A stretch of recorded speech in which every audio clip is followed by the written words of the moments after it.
ಅಗ್ನಿ ಅವಘಡದಿಂದಾಗಿ 4 ಶಾಪುಗಳು ಸುಟ್ಟು ಕರಕಲಾಗಿದೆ.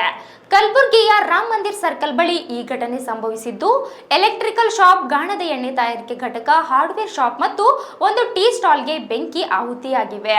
ಅಕ್ಕಪಕ್ಕದ ಅಂಗಡಿಗಳಿಗೂ ಬೆಂಕಿ ವ್ಯಾಪಿಸಿ ಅನಾಹುತ ಸಂಭವಿಸಿದೆ. ಲಕ್ಷಾಂತರ ರೂಪಾಯಿ ಮೌಲ್ಯದ ವಸ್ತುಗಳು ಬೆಂಕಿಗೆ ಸುಟ್ಟು ಕರಕಲಾಗಿದೆ ಎಂದು ತಿಳಿದು ಬಂದಿದೆ. ಕಲಬುರಗಿಯ ದಕ್ಷಿಣ ಮತಕ್ಷೇತ್ರದ ಶಾಸಕ ಅಲ್ಲಪ್ರಭು ಪಾಟೀಲ್ ಅವರು ಘಟನಾ ಸ್ಥಳಕ್ಕೆ ಭೇಟಿ ನೀಡಿ ಪರಿಶೀಲನೆ ಮಾಡಿದರು.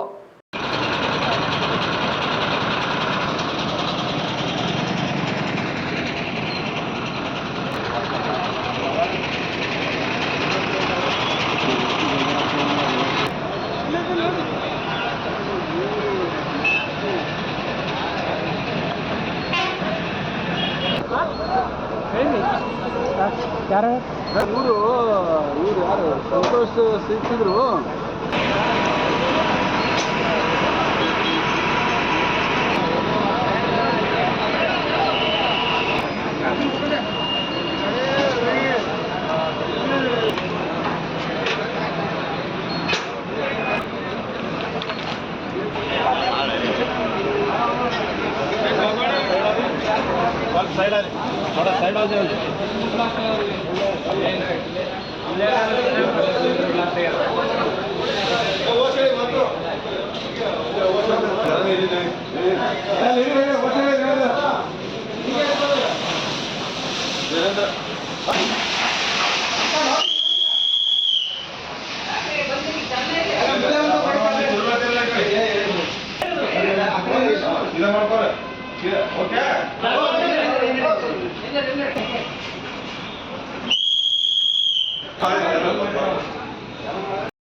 ಎಲೆಕ್ಟ್ರಿಕಲ್ ಶಾಪ್ ಮತ್ತು ಎಣ್ಣೆಗಾಣ, ಟೀ ಸ್ಟಾಲ್ 4-5 ಅಂಗಡಿಗಳಿಗೆ ಬೆಳಗಿನ ಜಾವ 3 ಗಂಟೆಗೆ ಬೆಂಕಿ ಹತ್ತಿರೋದು